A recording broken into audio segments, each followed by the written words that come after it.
ಮನ್ಯಾಗ ದಿನ ಅನ್ನ ಮಾಡುವಂದರೆ ಪಲ್ಲ ಬಂದಿದೆ ಮಳೆ ಬಂದಿದೆ ಅನ್ನ ದಿನ ಮಾಡ್ತಾರೆ. ಈ ಗುಗಣಿಗೆ ಅನ್ನ ಮಾಡೋ ಹುಳಿವಿ ಕುಕ್ಕರ್ ಮೇಲೆ ಅನ್ನ ಮಾಡ್ತಾರೆ.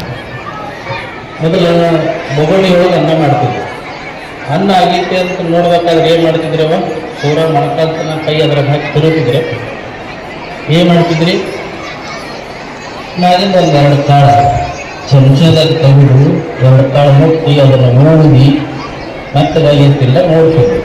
ಅವಾಗ ಏನು ಅನಿಸ್ತಿತ್ತು, ಇನ್ನಿಂಚೂರು ಗಟ್ಟಿದ್ರೆ ಬೆಂಕಿ ಹೆಚ್ಚು, ಅನ್ನ ಬರಬಾರ ಇತ್ತಂದ್ರೆ ಬೆಂಕಿ ತೆಗೆದು ಅಲ್ಲ. ಅದು ಅನ್ನದ ಪದ್ಧತಿ, ಕುದ್ದೈತೆ ಕುದ್ದಿಲ್ಲ ಅಂತ ನೋಡೋಣ. ಇದು ವೇದಿಕೆ ಒಳಗೆ ನೀವೇನಿರಲ್ಲ ಎಲ್ಲರೂ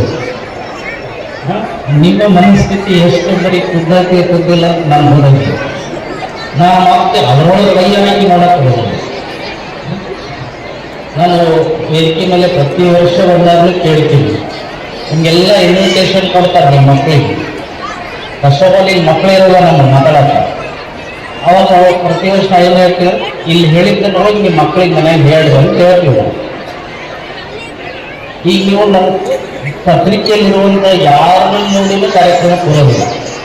ಪತ್ರಿಕೆಗೆ ಯಾರು ಕರೆಸಲ್ಲ, ಸ್ವಾಮಿಗಳಾರೇ ಇರಲಿ, ಮುಖ್ಯ ಅತಿಥಿಗಳಾರೇ ಇರಲಿ, ಬೇಕಾದವರು ಇರಲಿ, ಅವ್ರಿಗೋಸ್ಕರ ಯಾರೊಬ್ಬರು ಬಂದಿರಂಗಿಲ್ಲ. ಬಂದಿರೇ ನಮಗೋಸ್ಕರ ಯಾರೊಬ್ರು ಕೈ ಎತ್ತರಿ ಇಲ್ಲ. ಇಷ್ಟೆಲ್ಲ ಇದ್ದಾಗ ನಿಮ್ಮ ಮುಂದೆ ನಾನು ಮಾತಾಡೋರು ಅಂತಂದ್ರೆ ಹೆಂಗಾಗುತ್ತೆ. ಆಮೇಲೆ ಮದುವೆ ನಡೆದಿತ್ತು ಒಂದು ಕಡೆ, ಸಣ್ಣ ಮದುವೆ ಊರಾಗ, ಭಾಳ ದೊಡ್ಡ ಶ್ರೀಮಂತರ ಮದುವೆ. ಅವರು ಎಲ್ಲರೂ ಸೇವಕರು ಊರಾಗಿದ್ದವರು, ಅವ್ರ ಮನೆಯಾಗ ಕೆಲಸ ಮಾಡೋರು ಎಲ್ಲರೂ ಮೊದಲ ಸುದ್ದಿ ಮಾಡಿದ್ರು ಊರಾಗ, ನಾಳೆ ನಮ್ಮ ಸಾವುಕಾರ ಮಗನ ಮದುವೆ ಅದ, ಊಟದೆಲ್ಲ ಸೈಟ್ ಚಂದ ಮಾಡ್ಯಾರಲ್ಲ, ಒಟ್ಟ ಹಿಂದೂ ಯಾರು ಮಾಡಬಾರ್ದು, ಊರಾಗ ಮುಂದೂ ಯಾರು ಮಾಡಬಾರ್ದು, ಅಷ್ಟು ಐಟಮ್ ಮಾಡಿಸ್ಯಾರ ಮದುವೆಗೆ ಅಂತ ಹೇಳ್ಸಂತ ಹೋಗಿದ್ರು ಮೊದಲು. ಅದನ್ನ ಆ ಊರಾಗ ಟೇಲರ್ ಕೇಳ್ಕೊಂಡಿದ್ದ.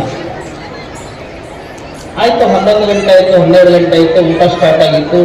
ಮಂದಿ ಎಲ್ಲರೂ ಮದುವೆ ಹೊರಟರು, ಅಕ್ಷತೆ ಹಾಕಿದ್ರು, ಮತ್ತೆ ಆಫೀಸ್ ಬರ್ತಿದ್ರು. ಏನೋ ಟೇಲರ್ ಒಂದು ಶರ್ಟ್ ಅರ್ಜೆಂಟ್ ಕೊಡೋದಿತ್ತು ಅವ್ರಿಗೆ.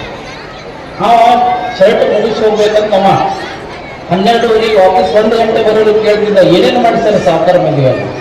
ಅವರೊಂದು 20-30 ಐಟಮ್ ಹೇಳಿದ್ರು. ಇಲ್ಲವಲ್ಲ, ಜಲ್ದಿ ಹೋಗ್ಬೇಕು, ನಾನು ಊಟ ಮಾಡಬೇಕು. ಆಯ್ತು, ಹೊಲಿಬೇಕಂತ ನನ್ನ ಅವಸರ.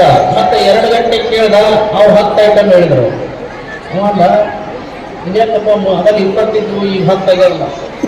ಆಯ್ತಂದ್ರೆ ಹಂಗೆ ಹೊಲಿಯೋದು ಮುಗೀತು ಅಂದ್ರೆ 3-4 ಮುಗೀತು. ಇವ ಓಡಿ ಸೀದಾ ಹೋದ. ಅಲ್ಲಿ ಏನು ಸಿಕ್ತು ಅಂದ್ರೆ ಅನ್ನ ಸಾರು ಅಕ್ಕ ಸಿಕ್ಕಿತ್ತು. ಅನ್ನ ಸಾರು ಯಾಕ ಲಾಸ್ಟಿಗೆ ಹೋಗಿದ್ದ. ಹಂಗ ವೇದಿಕೆಯ ಮೇಲೆ ಕೊನೆಯ ಭಾಷಣಕಾರರಾಗಬಾರದು, ಊಟದ ಪಂಕ್ತಿಯೊಳಗ ಕೊನೆಯ ಊಟ ಮಾಡಬಾರದು. ಯಾಕ ಐಟಮ್ ಸಿಗಲ್ಲ. ಇಲ್ಲಿ ನನ್ನ ಮಾತು ಕೇಳೋ ಮನಸ್ಸುಗಳು ಸಿಗಲ್ಲ. ಯಾಕೆ ವೇದಿಕೆ ಮೇಲೆ ಪೂಜ್ಯರು, ಅನುಭವಿ ಹಿರಿಯ ರೈತರು ಹೆಂಗಾಗಿದೆ ಅಂದ್ರೆ ಎಲ್ಲ ವಿಚಾರಗಳನ್ನು ನಿಮಗೆ ಮುಟ್ಟಿಸಿ ಕೂತಿದ್ದಾರೆ. ಮತ್ತೆ ಅದ್ರ ಬಗ್ಗೆ ಮಾತನಾಡೋದು ಯಾವುದು ಸೂಕ್ತ ಅಲ್ಲ. ಕಾರ್ಯಕ್ರಮ ವೇದಿಕೆ ಮತ್ತು ಸಮಯ ಎರಡಕ್ಕೂ ಮಹತ್ವ ಕೊಡುವ ಉದ್ದೇಶದಿಂದ ನಾನು ಏನೇನು ಅನ್ಕೋತೀವಿಲ್ಲ, ಪೂಜ್ಯರು ಹೇಳಿದ್ದು ನಿಮ್ಮ ಮಕ್ಕಳಿಗೆ ಶಿಕ್ಷಣದ ಜೊತೆಗೆ ಸಂಸ್ಕಾರ ಕೊಡು, ಶಿಕ್ಷಣದ ಜೊತೆಗೆ ಸಂಸ್ಕಾರ ಕೊಡು. ಇವರು ಹೇಳಿದ್ದು ಆ ಸಂಸ್ಕಾರದ ಜೊತೆಗೆ ನಮ್ಮ ಸಂಸ್ಕೃತಿ ಸಂಪ್ರದಾಯವನ್ನು ತಿಳಿಸಿ. ಇಷ್ಟೆಲ್ಲ ಹೇಳಿದ್ದು. ಮತ್ತೇನಾದ್ರು ಹೇಳಿ ನೆನಪಿರ್ತಾರೆ ನಿಮ್ಗೆ? ಯಾವಾಗ ಅವ್ರು ನೆನಪು ಬಂಗಾರ ರೇಟ್ ಎಷ್ಟಿದೆ ಇವತ್ತು? $35,000 ಸಮಥಿಂಗ್. ಹೌದು ಸರ್, ನಿಮ್ಗೇನು ಗೊತ್ತು? ನೀವು ಕೊಡ್ತಿದ್ರು ಗೊತ್ತು. ಅದ್ರ ನೆನಪಿರ್ತದ. ನಾಳೆ ಎಷ್ಟಾಗುತ್ತ, ಯಾವಾಗ ಇಳಿತೈತೆ, ಯಾವಾಗ ಇಲ್ಲ. ಈ ಕೊಡೋಳಗ ನಮ್ಮ ಅಡ್ಮಿನಿಸ್ಟ್ರೇಷನ್ ಸಿಂಪಲ್ ಅವರು ತಿಂಗಳ ಪಗಾರ ಮಾಡ್ತಾರೆ ನಮ್ಗೆ. ಅವ್ರು ಸಿಂಪಲ್ ಆಗಿರುತ್ತೆ. ನೀವೆಲ್ಲರೂ ಬಂದಿಲ್ಲ ರೆಡಿಯಾಗಿ ಯಾವ್ದಾವ್ದು ಸರ ಹಾಕೊಂಡಿರ್ತೀರಿ ಕೊಳ್ಳೋಳದು. ಯಾವ್ಯಾವ ಸರ ಹಾಕೊಂಡಿರೋ? ಊರ್ಮಳ ಸರ. ಹಂಗಂದ್ರೆ ಏನಂತ ಮೊದಲಿತ್ತು, ಈಗ ಆಫೀಸ್ ಬಂದದ್ದು ಈಗಿನ ಎಲ್ಲ ಸೆಮಿಸ್ಟರ್ಸ್ ಎಲ್ಲ ಊರ್ಮಳ ಸರ ವಾಪಸ್ ಹಾಕ್ಲಾಕತ್ತಾರೆ. ಬೋರ್ಮಳ ಸರ ಹಾಕ್ತೀರಿ, ಕಾಸಿನ ಸರ ಹಾಕ್ತೀರಿ, ಮತ್ತೆ ಮಂಗಲ ಸರ ಹಾಕ್ತೀರಿ, 10 ತೊಲಿ ಮಾಡಿಸಿದ್ರು ವಜ್ಜಗಮ್ಮಿ, ಇನ್ನೂ ಅಳಬರ ಅನ್ನಿಸ್ತದೆ, ಇನ್ನೊಂಚೂರ ಆಗಬೇಕಾಗಿತ್ತು. ದೊಡ್ಡ ನೆಕ್ಲೆಸ್ ಹಾಕೊಂತೀರಿ, ಜೊತೆಗೆ ಥರ ಬಂದಿರ್ತಾವ, ಆದರೂ ನಮ್ಗೆ ವಜ್ಜ ಅನ್ಸಂಗಿಲ್ಲ, ಏನಿಲ್ಲ. ಆದರೆ ನೀವೆಲ್ಲರೂ ಕಾಣದಿರೋ ಸರಕ್ಕೆ ವಜ್ಜರಂಗಿಲ್ಲ. ಈಗೆಲ್ಲರೂ ಒಂದು ಕಾಣದೇ ಇರೋ ಸರ ಹಾಕೊಂಡು ಕುಂತೀರಿ, ಅದು ನನಗೆ ಕಾಣಿಸಕತ್ತೈತಿ, ನನಗೆ ವಜ್ಜದ. ಯಾವುದ್ರದು ಬ್ಯಾಸರ. ಈಗೆಲ್ಲ ಸರ ಚಲೋ ಅನ್ನಿಸ್ತಾವ, ನಾ ಇನ್ನೊಂದು 5 ನಿಮಿಷ ಮಾತಾಡಿದ್ರೆ ನಾನಾ ಚಲೋ ಅನ್ಸಿಕ್ಕಿಲ್ಲ, ಬ್ಯಾಸರ. ಬದುಕು ಬೇಸರ ಆಗದೇ ಇರುವ ತರ ಶಿಕ್ಷಣ ಸಂಸ್ಕಾರ ಎರಡನ್ನು ಕಲಿಸ್ಬೇಕು. ಹಿರಿಯರು ಹೇಳಿದ್ದೀನೋ, ನಮ್ಮ ಮಾತುಗಳ ಮುಖಾಂತರ ಮಕ್ಕಳನ್ನು ಹೋಗೋದಲ್ಲ, ಮಕ್ಕಳ ಸಾಧನೆ ನಿಮಗೆ ಮಾತಾಡಿಸುವಂತೆ ನೀವು ಮಕ್ಕಳನ್ನು ಬೆಳೆಸಬೇಕು. ನಮ್ಮ ಮಗ ಹಂಗದಲ್ರಿ, ನಮ್ಮ ಮಗ ಹಿಂಗದ, ನೀವು ಮಾತಾಡೋಣ. ನಿನ್ನ ಮಗ ಹಂಗಿರ್ತಂದ್ರ ಸಮಾಜದ ಮಾತಾಡ್ತಾರೆ. ನಿನ್ನ ಮಗ ಹೆಂಗಿರ್ಬೇಕಂತ ಬೆಳೆಸೋದಂತ ನನಗೆ ಕೆಲಸ.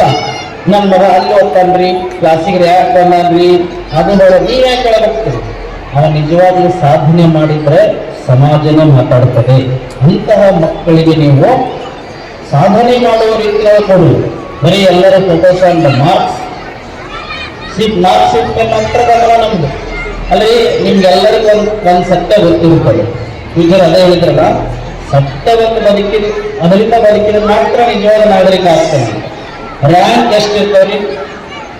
ಫಸ್ಟ್ ರ್ಯಾಂಕ್ ಅಂದ್ರೆ 1. ಎಷ್ಟು ಮಂದಿ ತಗೊಳತ್ತದ ಫಸ್ಟ್ ರ್ಯಾಂಕ್? ಇಲ್ಲಿ ನಮ್ಮ ಕ್ಲಾಸ್ನಾಗ 100 ಜನ ವಿದ್ಯಾರ್ಥಿಗಳು ಇದ್ದಾರೆ. How many students get first rank? 100ರೊಳಗೆ ಒಬ್ಬನ ಫಸ್ಟ್ ರ್ಯಾಂಕ್ ತಗೊಳ್ಳಿಕ್ಕೆ ಸಾಧ್ಯ, 100ರೊಳಗೆ ಒಬ್ಬನ 2ನೇ ರ್ಯಾಂಕ್ ತಗೊಳ್ಳಿಕ್ಕೆ ಸಾಧ್ಯ. ಅಷ್ಟು ಗೊತ್ತಿದ್ದು ಮಕ್ಕಳಿಗೆ ಎಷ್ಟು ಪ್ರೆಸರ್ ಕೊಡ್ತೀವಿ, ಅವು ಕೊಡ್ತೀವಿ, ನೀವು ತಗೊಳ್ತೀವಿ. ನಮ್ಮ ಮಗ ಫಸ್ಟ್ ರ್ಯಾಂಕ್ ಬರಲಿಲ್ಲ, ಫಸ್ಟ್ ಮತ್ತೆ ಸೆಕೆಂಡ್ ಯಾವ ಬರ್ಬೇಕು, ಥರ್ಡ್ ಯಾರು ಬರ್ಬೇಕು, ಒಟ್ಟರು ಫಸ್ಟ್ಗೆ ಹೋದ್ರ ಹಿಂದೆ ಸೀಟ್, ಎಲ್ಲರೂ ಮುಂದಿನ ಸೀಟ್ ಹಾಕಂದ್ರ ಹಿಂದಿನ ಸೀಟ್ ಹಾಕಂದ್ರ ಬಸ್ ಮಾತ್ರ ಒಂದೇ ಸೀಟ್ ಮಾತ್ರ ಒಳಗೆ ಇರ್ತಾವೆ. ನಾವು ಮೊದಲ ಸೀಟಿಗೆ ಗಮನ ಕೊಡ್ತೀವಿ ಹೊರತು ಅದರದ್ದೇ ಆದ ವ್ಯಾಲ್ಯೂ ಎಲ್ಲ ಕ್ಷೇತ್ರಗಳಿಗೂ ಇದೆ. ನಮ್ಮ ಮಕ್ಕಳನ್ನ ಒಂದೇ ಕ್ಷೇತ್ರಕ್ಕೆ ಸೀಮಿತ ಮಾಡಬೇಡ್ರಿ. ಅವ್ರು ಹೇಳಿದ್ರಲ್ಲ, ಕೃಷಿಗೂ ಪ್ರಾಧಾನ್ಯತೆ ಇದೆ, ಕಲೆಗೂ ಪ್ರಾಧಾನ್ಯತೆ ಇದೆ, ಸಾಹಿತ್ಯಕ್ಕೆ ಪ್ರಾಧಾನ್ಯತೆ ಇದೆ, ಸಂಗೀತಕ್ಕೆ ಪ್ರಾಧಾನ್ಯತೆ ಇದೆ, ಎಲ್ಲ ಕ್ಷೇತ್ರಗಳಲ್ಲಿ ಪ್ರಾಧಾನ್ಯತೆ ಇದೆ. ಯಾರಿಗೆ? ಸಾಧನೆ ಮಾಡಿದವರು. ಆ ನಿಟ್ಟಿನೊಳಗಡೆ ತಮ್ಮ ಮಕ್ಕಳನ್ನ ಯಾವುದೇ ಕ್ಷೇತ್ರದಲ್ಲಾಗಲಿ ಸಾಧನೆ ಮಾಡುವ ಮನಸ್ಥಿತಿಯೊಳಗೆ ಬೆಳೆಸ್ರಿ. ಅದರೊಳಗೆ ಸಂಸ್ಕಾರ ಇರಲಿ. ಆ ಸಂಸ್ಕಾರ ಇದ್ದರೆ ಮಾತ್ರ ಮಕ್ಕಳು ತುಂಬಾ ಚೆನ್ನಾಗಿ ಬೆಳೆಯಲಿಕ್ಕೆ ಸಾಧ್ಯ. ಎಲ್ಲರೂ ಸಂಸ್ಕಾರ ಅಂತಿದ್ದಾರೆ ವೇದಿಕೆ ಮೇಲೆ. ಅದು ಯಾವ ಶಟರಂಡ ಸಿಕ್ಕಿದ್ದೆ, ಒಂದು ಜೈನ್ ಕ್ಲಾಸ್ ಸಿಕ್ಕಿದ್ದೆ ಅಂತ ತಿಳಿದ್ರು. ಸಂಸ್ಕಾರ ಅಂದ್ರೆ ಏನ್ ಬಂದಿರಿ? ಮುಂಚೆ ಈಗ ಎಲ್ಲ ವಯಸ್ಸಾದವರು ಇರು. ನಿಮಗೆ ಕನ್ನಡ ಶಾಲೆ ಅಕ್ಷರ ಕಲಿಸಿದ ಮಾಸ್ತರ್ ಪಕ್ಕದಲ್ಲಿ ಬಂದ್ರೆ ಏನ್ ಮಾಡ್ತಿರ್ತೀವಿ? ಏನ್ ಮಾಡ್ತೀರಿ? ನಮಸ್ಕಾರ ಸರ್, ನೋಡ್ರಿ ಸರ್ ಅಂತ ಸೀಟ್ ಬಿಟ್ಟು ಕೊಡ್ತೀವಿ ಅಲ್ಲ. ಈಗ ಏನ್ ವಿದ್ಯಾರ್ಥಿಗಳಾಗ ಇವರು ಕುಂತಾಗ ಅವ್ರು ಹೋಗ್ತಾರೆ ಅಂದ್ರೆ ಹೋದ್ರೆ ಅವ್ರು ಏನ್ ಮಾಡ್ತಾರೆ? ಯಾಕೆ ಬಂದ ಅಂತ ಮತ ತರಿಸ್ತಾರ, ಮತ್ತೆ ಸೀಟ್ ಕೇಳಿಬಿಡೋಣ ಅಂತೇಳಿ ಹರಿವು ಮಾಡ್ತಾರೆ. ಅದ ಡಿಫ್ರೆನ್ಸ್. ಸಂಸ್ಕಾರ ಅಂತಂದ್ರೆ ಬೆಳಿಗ್ಗೆ ಎದ್ದ ತಕ್ಷಣ ಮನೆಯಲ್ಲಿ ಮಕ್ಕಳಿಗೆ ಏನ್ ಮಾಡ್ರಿ ನೀವು? ಹಾರ್ಲಿಕ್ಸ್ ಸಾಕು, ಜೂನಿಯರ್ ಹಾರ್ಲಿಕ್ಸ್, ಹಾರ್ಲಿಕ್ಸ್ ಸಾಕು, ಕುಡಿಸಿ ಕಲಿಸಿ ಇಂಥದ್ದು ಮಾಡೋದಲ್ಲ. ಎದ್ದ ತಕ್ಷಣ ಮೊದಲು ತಲೆ ಬಗ್ಗಿಸ್ರಿ. ನಿಮ್ಮ ಪಾದಗಳಿಗೆ ಅವ್ರು ನಮಸ್ಕಾರ ಮಾಡೋದು ಕಲಿಸ್ರಿ, ಅದು ಸಂಸ್ಕಾರ. ನಿಮ್ಗಿಂತ ಹಿರಿಯವ್ರ ಮನೆಯಾಗಿದ್ರೆ ನೀವು ಮಾಡ್ರಿ, ಅದನ್ನ ನೋಡಿ ಅವ್ರು ಕಲಿತಾರೆ. ನೀವು ಅತ್ತೆ ಮಾವು ಮಾಡಂಗಿಲ್ಲ, ನೀವು ತಂದೆ ತಾಯಿಗೆ ಮಾಡಂಗಿಲ್ಲ, ನಿಮ್ಮ ಮಕ್ಕಳು ನಿಮಗೆ ಮಾಡಂಗಿಲ್ಲ. ಅಲ್ಲಿಂದ ಪ್ರಾರಂಭ ಆಗ್ಬೇಕು. ಅದಕ್ಕೆ ಅವ್ರು ಹೇಳಿದ್ರಲ್ಲ, ತಾಯಿ ಮಾತೃ ದೇವೋ ಯಾವಾಗ ತಾಯಿ ತಾನೇ ಮೊದಲ ಗುರು, ಮನೆಯ ಮೊದಲ ಪಾಠಶಾಲೆ. ಅಲ್ಲಿ ಎಳೆದ ಮನೆಯ ಪಾಠಶಾಲೆ ಬದಲಾಗ್ಯದ, ತಾಯಿ ಟೀಚರ್ ಆಗ್ತಾ ಇಲ್ಲ. ಹಂಗಾಗಿ ಎಲ್ಲರೂ ಸಮಾಜದೊಳಗೆ ನೋಡದೇ ಇರೋದೆಲ್ಲ ನೋಡುವಂತಾಗಿದೆ. ಮನೆ ಎಲ್ಲಿ ಸರಿಯಾಗಬೇಕಂದ್ರೆ ಮನೆ ಸರಿಯಾಗಬೇಕು, ಆಮೇಲೆ ಸಮಾಜ ತಾನೇ ಸರಿಯಾಗ್ತದೆ. ಮೊದಲಿರುವಂಥ ಸಂಸ್ಕಾರ ನಿಮ್ಮ ಮನೆಗಳಿಗೆ, ನಿಮ್ಮ ಮನಸ್ಸುಗಳಿಗೆ, ನಂತರ ನಿಮ್ಮ ಮಕ್ಕಳಿಗೆ ನೀವು ಪೂರೈಸೋದಾದ್ರೆ ಅಲ್ಲಿ ನಿಜವಾಗಿರುವಂಥ ಶಿಕ್ಷಣ ಮತ್ತು ಜ್ಞಾನ ಎಲ್ಲರೂ ಬೆಳಗಲಿಕ್ಕೆ ಸಾಧ್ಯ ಆಗ್ತದೆ. ಅಂತಹ ಒಂದು ಜ್ಞಾನದ ದೀಪವನ್ನು ಇವತ್ತು ಮಾರ್ಗದರ್ಶನ ಶಿಕ್ಷಣ ಸಂಸ್ಥೆ ಈ ಭಾಗದೊಳಗೆ ಬೆಳಗಿಸಲಿಕ್ಕೆ ನಿರಂತರ ಪ್ರಯತ್ನದ ಹಾದಿಯಲ್ಲಿದೆ. ಅದರ ವೇದಿಕೆ ಮೇಲೆ ಎಲ್ಲರೂ ಕೂಡ ಕೂಡ್ಲಿಗಿ ಮಠ ದಂಪತಿಗಳನ್ನ, ಅವರ ಟ್ರಸ್ಟಿಗಳನ್ನ, ಅವರ ಕೆಲಸ ಕಾರ್ಯಗಳನ್ನ ಹೊಗಳಿದ್ದಾರೆ. ಅದು ಹೊಗಳಿಕೆ ಅಂತಲ್ಲ, ಮನಸ್ಸಿಗೆ ಆಗಿರುವಂತಹ ಅನಿಸಿಕೆ. ಆ ಅನಿಸಿಕೆ ನಮ್ದಲ್ಲ. ಇಷ್ಟು ಜನ ಬಂದಿರೋದ್ಮೇಲೆ ನಮ್ಮ ಕನ್ನಡ ಬಂದಿವಿ, ನಾವು ಹೊಗಳ್ತೀವಿ. ನೀವ್ ಯಾಕಿದ್ರಿ? ಏನೋ ಒಂದಿದೆ ಅಂತ ನಮ್ಮ ಸಂಸ್ಥೆಯೊಳಗೆ ಅಡ್ಮಿಷನ್ ಮಾಡಿದ್ದೀವಿ. ಆ ನಿಟ್ಟಿನೊಳಗಡೆ ಈ ಸಂಸ್ಥೆ ಉತ್ತರೋತ್ತರವಾಗಿ ಬೆಳೆಯಿ, ಇನ್ನಷ್ಟು ಮಗದಷ್ಟು ಇಲ್ಲಿ ಒಳ್ಳೆಯ ಶಿಕ್ಷಣದ ಬೆಳಕು ಈ ನಾಡಿನೊಳಗೆ ಪಸರಿಸುವಲ್ಲಿ ನಮ್ಮ ಸಂಸ್ಥೆಯ ಕೈವಾಡ ಶ್ರಮ ಜಾಸ್ತಿ ಇರಲಿ, ಅದಕ್ಕೆ ಭಗವಂತನ ಆಶೀರ್ವಾದ ಇರಲಿ ಅಂತ ಈಗ ವೇದಿಕೆ ಮುಖಾಂತರ ನಾವು ಕೂಡ ಹರಿಸುವಂತವರಾಗ್ತೀವಿ. ಅವೆಲ್ಲರಿಗೂ ಕೂಡ ಭಗವಂತ ಒಳ್ಳೇದು ಮಾಡಲಿ ಅಂತ ಹರಿಸಿ ಈಗ ನಾನು ಮಾತಾಡ್ತೀನಿ.